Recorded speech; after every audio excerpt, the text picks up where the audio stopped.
ഈ ഒരു ചെടി നിങ്ങൾ കണ്ടോ? എന്ത് ഭംഗിയല്ലേ അതിൻ്റെ പൂക്കളും അതിൻ്റെ ഇലകൾക്കും ഒക്കെ എന്തൊരു ഭംഗിയാണ്. ഒരു പ്രത്യേക അട്രാക്ഷൻ നമുക്ക് ആ ചെടിയിലും പൂക്കളിലും തോന്നില്ലേ? അതിൻ്റെ ഒരു പ്രത്യേകത എന്ന് പറഞ്ഞാൽ നമ്മളൊരു ഇൻഡോർ ആയിട്ടും ഔട്ട്ഡോർ ആയിട്ടും ഒക്കെ വെക്കാൻ പറ്റുന്ന ചെടിയാണ്.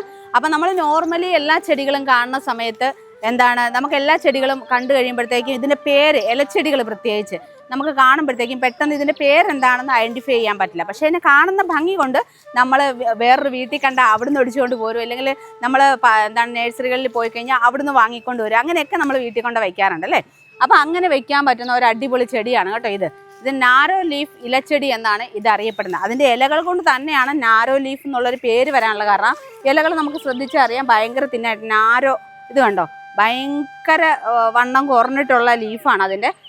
ഈ പൂക്കൾ ഉണ്ടായി നിൽക്കുന്നത് ഞാൻ ആദ്യമായിട്ടാണ് കാണുന്നത് കേട്ടോ. ഇത് മൊത്തം പൂക്കളാണ്, നല്ല ഭംഗിയിലാണ് പൂക്കൾ നിൽക്കുന്നത്.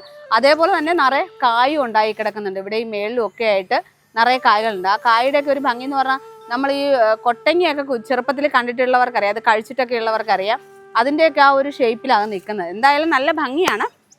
ഇതിൻ്റെ ഒരു പ്രത്യേകത എന്ന് പറയുന്നത് നമ്മൾ വായു ശുദ്ധീകരിക്കാൻ നല്ലൊരു ചെടിയാണ്. നമുക്ക് ഇൻഡോർ ആയിട്ടും ഔട്ട്ഡോർ ആയിട്ടും ഒക്കെ വയ്ക്കാൻ പറ്റുന്ന ഒരു ചെടിയാണ് നമ്മുടെ ഈ നാരോ ലീഫ് ചെടി എന്ന് പറയുന്നത്. അപ്പോൾ ഈ ഒരു ചെടി നമ്മൾ വീട്ടിൽ വെച്ച് കഴിഞ്ഞാൽ നമ്മുടെ അകത്തുള്ള ആ ഒരു വിഷാംശങ്ങളെല്ലാം വലിച്ചെടുത്തിട്ട് നമുക്ക് നല്ല അടിപൊളി ഓക്സിജൻ പ്രൊഡ്യൂസ് ചെയ്യാനുള്ള കഴിവ് ഈ ചെടിക്കുണ്ട്. അപ്പോൾ അതുകൊണ്ട് തന്നെ നമുക്ക് ബെഡ്റൂമിലും ഹാളിലും ഒക്കെ വെച്ച് പിടിപ്പിച്ചെടുക്കാൻ പറ്റും. നല്ല രീതിയിലുള്ള സൂര്യപ്രകാശം വേണം നിർബന്ധമൊന്നുമില്ല, ഭാഗികമായ സൂര്യപ്രകാശം മതി. നമ്മൾ ജനലിൻ്റെയൊക്കെ സൈഡിൽ വെക്കുകയാണെന്നുണ്ടെങ്കിൽ പെട്ടെന്ന് വളർച്ച, കാരണം ആ വെളിച്ചം കിട്ടുന്ന ഏരിയയിൽ വെച്ച് കഴിഞ്ഞാൽ ഇച്ചിരി വളർച്ച ദ്രുതഗതിയിലാകും. ഇല്ലാന്നുണ്ടെങ്കിൽ കുറഞ്ഞ് സ്ലോ ആയിട്ടേ വളരത്തുള്ളൂ മാത്രമേ ഉള്ളൂ. പിന്നെ നമ്മൾ പുറത്ത് വെച്ചാലും ഔട്ട്ഡോർ വെച്ചാലും നമ്മളതിന് എന്താണ്, ചെടികളെ നമ്മൾ അധികം വെയിൽ കിട്ടാത്ത ഒരു മരത്തിൻ്റെയൊക്കെ താഴെ വെക്കുന്ന രീതിയിൽ വെച്ചാൽ പകുതി വെയിൽ കിട്ടിയാൽ മതി. അപ്പോൾ അങ്ങനെ വെച്ച് കഴിഞ്ഞാൽ തന്നെ നല്ല അടിപൊളിയായിട്ട് വളർന്ന് കിട്ടുന്ന ഒരു ചെടിയാണ് കേട്ടോ. ഈ ചെടി നമുക്ക് വീട്ടിൽ വെക്കുന്ന സമയത്താണേലും അധികം പരിചരണമൊന്നും ആവശ്യമില്ല. കാരണം എന്താണെന്ന് പറഞ്ഞു കഴിഞ്ഞാൽ വെള്ളം, അതിൻ്റെ ചുവട്ടിൽ വെള്ളം കെട്ടി നിൽക്കാതെ സൂക്ഷിച്ചാൽ മാത്രം മതി.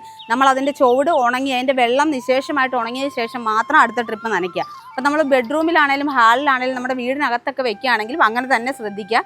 പിന്നെ ഇത് നമ്മുടെ ഒരു മാത്രം എന്ന് പറയാൻ പറ്റില്ല, നമ്മൾ ഇന്ത്യക്കാർക്കും ബംഗ്ലാദേശുകാർക്കും തായ്ലൻഡുകാർക്കും ഒക്കെ അവരുടെയൊക്കെ നാട്ടിൽ ഈ കടൽ തീരങ്ങളിൽ അതിൻ്റെ തീരപ്രദേശങ്ങളിലും അതേപോലെ തന്നെ കാടുകളിലും ഒക്കെ ധാരാളമായിട്ട് ഉണ്ടാവുന്ന ഒരു ചെടിയാണ് ഈ ഒരു നാരോ ലീഫ് ചെടി എന്ന് പറയുന്നത്.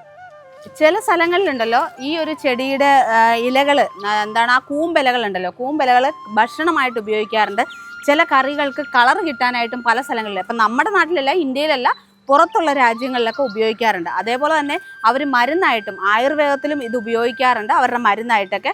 പിന്നെ തായ്ലൻഡ് പോലുള്ള സ്ഥലങ്ങളിലൊക്കെ ഇതിൻ്റെ ഒരു പ്രത്യേകത എന്ന് പറഞ്ഞാൽ അവർക്ക് പോസിറ്റീവ് എനർജി കിട്ടാൻ വേണ്ടി അവിടെയുള്ള അമ്പലങ്ങളിലും അങ്ങനെയുള്ള സ്ഥലങ്ങളിലൊക്കെ ഈ ഒരു ചെടി അവർ, കാരണം ഒരു ദൈവികതയായിട്ടാണ് അവർ കണക്കാക്കുന്നത്. അവിടങ്ങളിലൊക്കെ ഈ ചെടി അവർ അമ്പലത്തിൻ്റെ സൈഡുകളിലും അങ്ങനെയുള്ള വീടുകളുടെ ഭാഗത്തുമൊക്കെ വൃത്തിയുള്ള ഏരിയകളിൽ അവർ വെച്ച് പിടിപ്പിക്കാറുണ്ട്.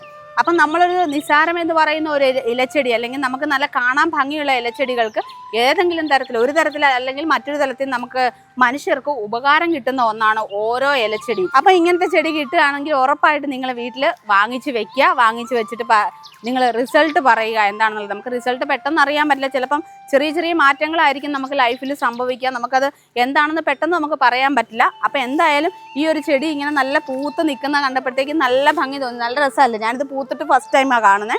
അപ്പോൾ ഇങ്ങനെ നിൽക്കുന്ന കണ്ടപ്പോൾ ഇതിൻ്റെ ഒരു വീഡിയോ ചെയ്യണം തോന്നി, അങ്ങനെയാണ് നമ്മളിതിൻ്റെ വീഡിയോ ചെയ്തത്. അപ്പം നിങ്ങളുടെ വീട്ടിൽ ഇങ്ങനത്തെ ചെടി ഉണ്ടെന്നുണ്ടെങ്കിൽ, ഇതിനെക്കുറിച്ച് കൂടുതൽ എന്തെങ്കിലും അറിയാമെന്നുണ്ടെങ്കിലും നിങ്ങളൊന്ന് താഴെ കമൻറ്റ് ചെയ്യുക.